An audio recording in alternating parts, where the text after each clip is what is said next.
Pues bienvenidas y bienvenidos a este segundo programa de La Guardilla.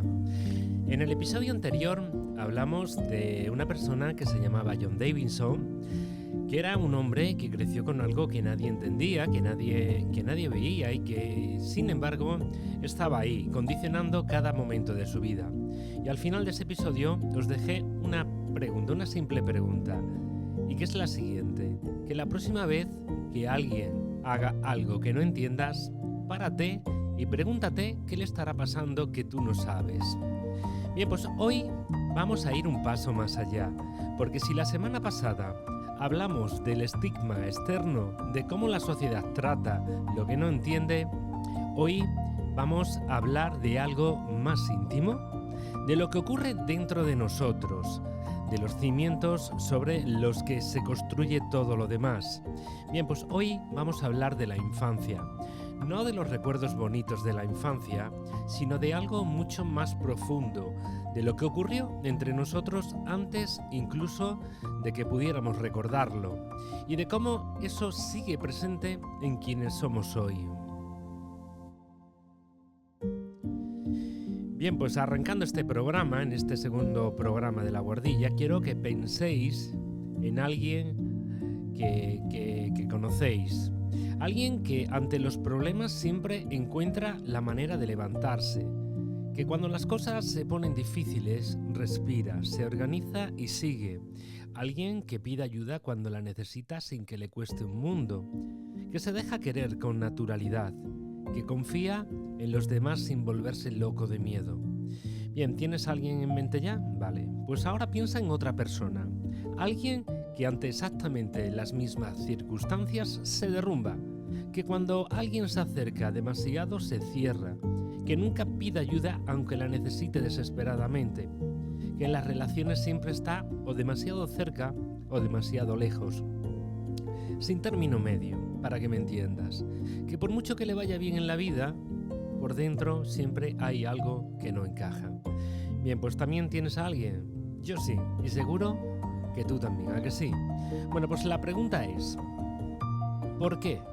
¿Por qué dos personas pueden tener circunstancias de vida parecidas y reaccionar de maneras tan distintas? ¿Por qué algunos salen adelante y otros se quedan atascados? ¿Por qué algunos confían y otros no pueden aunque quieran? La respuesta, y esto es lo que, por decirlo de algún modo, me voló la cabeza cuando lo leí por primera vez, está en algo que ocurrió antes de que tuviéramos uso de razón. Está, atención a esto, en el apego.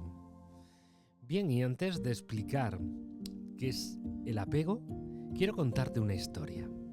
Imagina a una mujer, llamémosla Ana. Ana tiene 40 años, una vida aparentemente ordenada, trabajo estable, familia, amigos. Pero hay algo que no funciona. Cada vez que una relación empieza a ir bien, que alguien se acerca de verdad, Ana sabotea, pone distancia, busca defectos donde no los hay. Se convence de que esa persona va a terminar fallándola. Lo que ha intentado muchas veces, ha cambiado de pareja, ha cambiado de ciudad, ha cambiado de trabajo y el patrón siempre vuelve. Y os repito, lo ha intentado muchas veces. Bien, pues Ana no sabe por qué lo hace. Dice que es así, que siempre ha sido así. Y tiene razón en una cosa, siempre ha sido así, desde muy pequeña. Porque Ana creció con una madre que estaba físicamente presente, pero emocionalmente ausente. Una madre que no era mala persona, que trabajaba, que cuidaba la casa, que hacía, pues eso, lo que podía, pero que nunca supo cómo estar de verdad con su hija, que cuando Ana lloraba la calmaba con objetos, con comida, con cualquier cosa, menos con presencia emocional real. Bien, y Ana, que era una niña lista, aprendió muy pronto algo que ningún niño debería tener que aprender: que necesitar a alguien es peligroso, que si muestras que necesitas, la decepción está garantizada, así que dejó de mostrar. Y de adulta, pues sigue igual, sigue sin mostrar, aunque ya no haya ningún peligro real. Bien, pues eso es el apego. Y ahora te explico el porqué. Bien, pues a finales de los años 60, un psiquiatra inglés llamado John Bowlby estaba observando algo que le inquietaba mucho. Había trabajado ya con niños que habían sido separados de sus madres durante la Segunda Guerra Mundial. Niños evacuados de las ciudades para protegerlos de los bombardeos, muchos de ellos sin sus familias.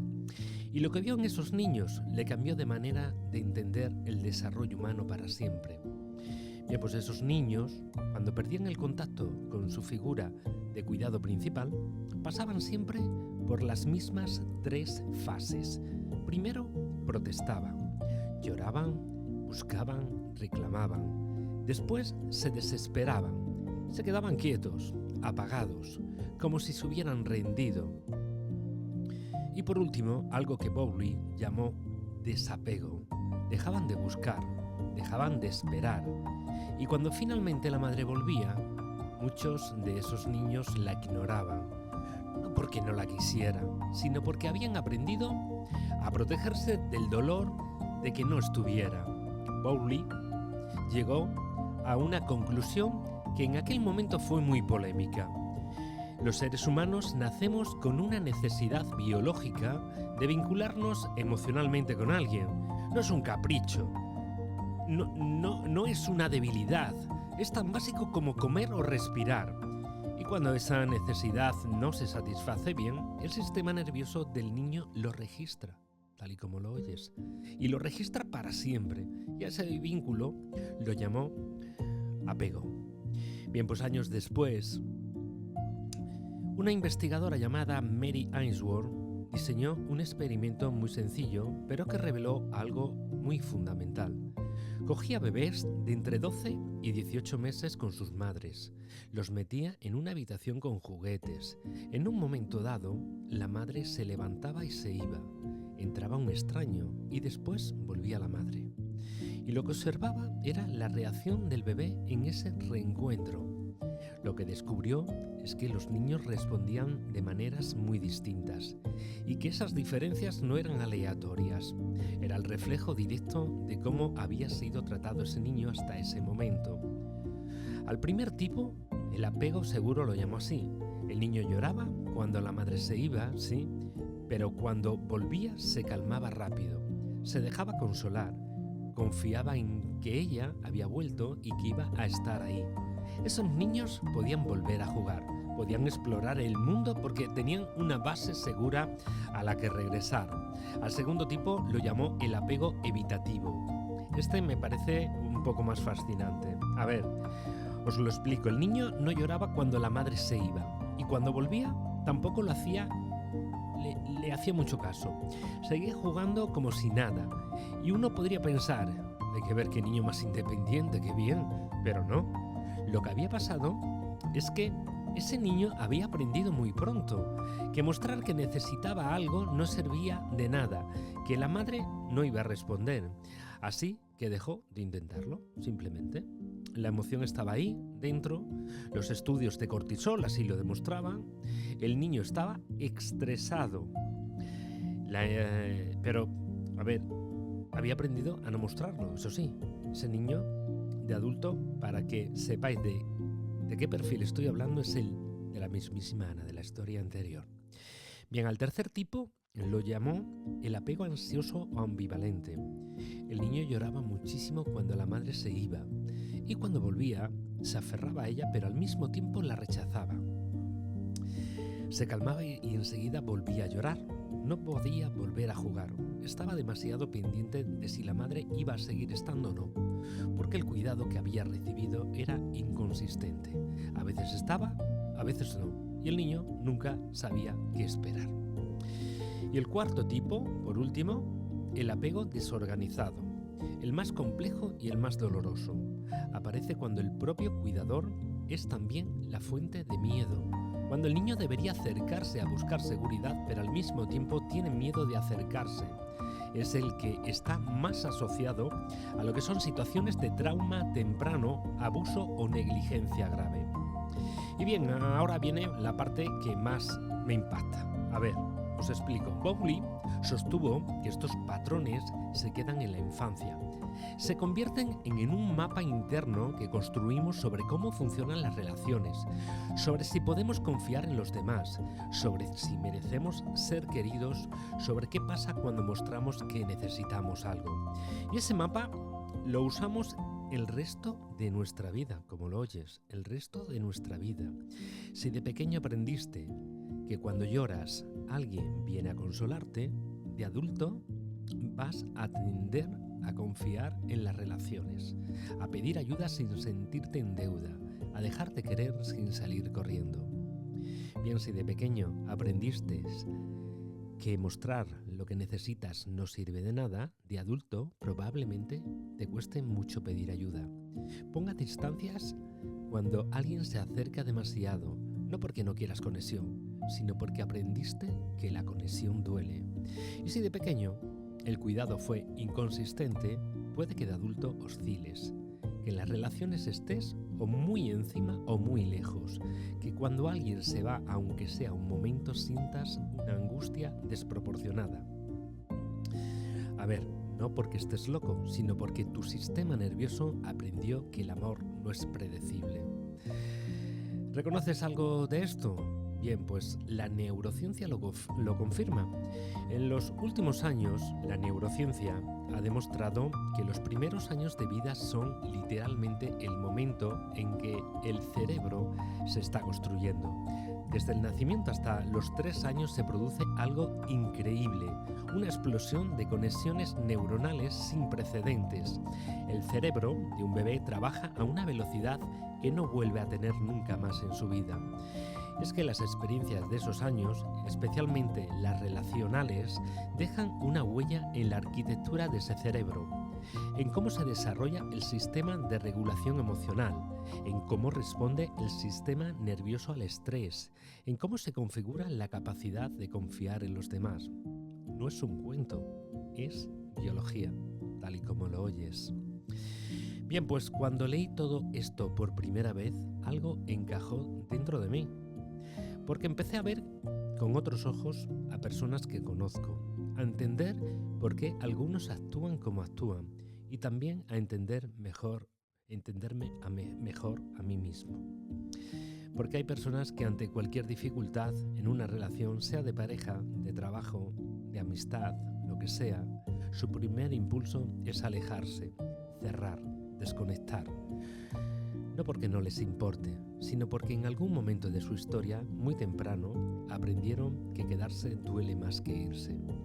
Es que hay personas que se aferran tanto que terminan perdiéndose, que ponen las necesidades de los demás por delante de las suyas propias siempre, sin excepción, que cuando alguien les da afecto sin pedir nada a cambio, no saben cómo recibirlo, que se sienten culpables por ocupar espacio. Ninguna de esas personas eligió ser así, ninguna está rota. Simplemente aprendieron a sobrevivir con lo que tenían a mano. Y lo que tenían a mano era eso. Bueno, pues aquí quiero contarte otra historia. A ver, imagina un hombre, llamémosle Miguel. Miguel es uno de los que siempre está, pero para todo el mundo. El que resuelve, es el que ayuda, el que aguanta. En el trabajo es el primero en llegar y el último en irse. En casa lo lleva todo, nunca dice que no. Bien, y sin embargo Miguel lleva años sintiéndose vacío, agotado, como si diera y por dentro cada vez hubiera menos. Bien, pues un día su pareja le dice: a ver, Miguel, necesito que me cuentes cómo estás tú, no los demás, tú. Y Miguel se queda paralizado, no sabe qué contestar. Nunca nadie le había preguntado eso, y él tampoco se lo había preguntado a sí mismo. Porque Miguel creció en una familia donde lo que importaba era funcionar, donde las emociones eran una carga, donde cuando un niño lloraba se le decía que parase, donde ser fuerte era la única opción aceptable. Y Miguel aprendió a ser fuerte, tan fuerte que perdió el contacto con lo que sentía, con lo que él sentía, tan fuerte que de adulto no sabe cómo estar para sí mismo porque nunca nadie le enseñó. Eso también es apego, o la falta de él. Bien, pues quiero detenerme aquí y decir algo importante. Hablar de todo esto no es hablar de culpa. Eso quiero que te quede muy claro. Nuestros padres, la mayoría de ellos, hicieron lo que pudieron con lo que tenían, con sus propias heridas, con sus propios miedos, con lo que a ellos les habían enseñado, que tampoco era mucho en materia emocional, ¿eh? Nadie nace sabiendo cómo acompañar emocionalmente a un hijo. En generaciones anteriores, en los pueblos, en las familias trabajadoras, eso simplemente no existía como concepto. Se daba de comer, se mandaba al colegio, se cuidaba la salud física, pero las emociones se guardaban, como lo oyes. Y muchas veces se transmitía sin querer exactamente lo mismo que a ellos les habían transmitido. Y a ver, yo lo entiendo, porque lo he visto, porque he crecido en ese entorno, porque conozco a personas que llevan toda la vida cargando con cosas que nunca supieron cómo nombrar y mucho menos cómo soltar. La buena noticia, y esto también lo dice la ciencia, es que el apego inseguro no es una condena de por vida. El cerebro tiene una capacidad de cambio mucho mayor de lo que creíamos. Las experiencias relacionales positivas en la vida adulta, una pareja, un amigo, alguien que te escucha de verdad, pueden ir reconstruyendo esos mapas internos, pueden ir reparando lo que no se resolvió de pequeño. Pero para que todo eso ocurra, primero hay que mirarlo, hay que nombrarlo y hay que entender de dónde viene. Y de eso va este podcast. Bien, pues antes de despedirme, quiero dejarte algo concreto, no teoría, algo que puedas hacer esta semana. Una sola pregunta, solo una. Piensa en la última vez que alguien te ofreció ayuda, no importa de qué tipo. Alguien que se ofreció a echarte una mano, a escucharte, a estar ahí. ¿Cuál fue tu primera reacción? ¿La aceptaste con naturalidad? ¿La rechazaste por no querer molestar? ¿Te generó desconfianza como si hubiera algo detrás? ¿Te incomodó que alguien viera que necesitabas algo? Bien, pues no hay respuesta correcta ni incorrecta. No te estoy pidiendo que te analices ni que te angusties, ¿vale? Solo quiero que observes. Porque esa pequeña reacción, tan automática que a veces ni la notamos, lleva dentro mucha información sobre cómo aprendiste a relacionarte con el mundo. Déjalo reposar. No hace falta que lo resuelvas ahora. Bien, pues esto ha sido el segundo episodio de La Bordilla. Si has llegado hasta aquí, gracias, de verdad, porque esto no es fácil de escuchar. Hablar de estas cosas, mirarse hacia adentro, requiere un cierto valor. Y el solo hecho de que estés aquí ya dice algo de ti. Ana, la mujer de la que os hablé al principio, empezó a entender por qué hacía lo que hacía. No de un día para otro, pero empezó. Y eso fue suficiente para que algo empezara a cambiar. Miguel también tardó más, pero un día se sentó y se preguntó cómo estaba él. Y la verdad es que no supo la respuesta. Y eso, no saber la respuesta, fue el principio de todo. Bien, pues en el próximo episodio vamos a hablar de las heridas que no sangran, el trauma infantil silencioso, esas experiencias que vivimos de pequeños que no siempre recordamos con claridad, pero que siguen ahí, influyendo en quiénes somos y en cómo nos movemos por el mundo. Os espero en 2 semanas, el próximo viernes. Hasta pronto.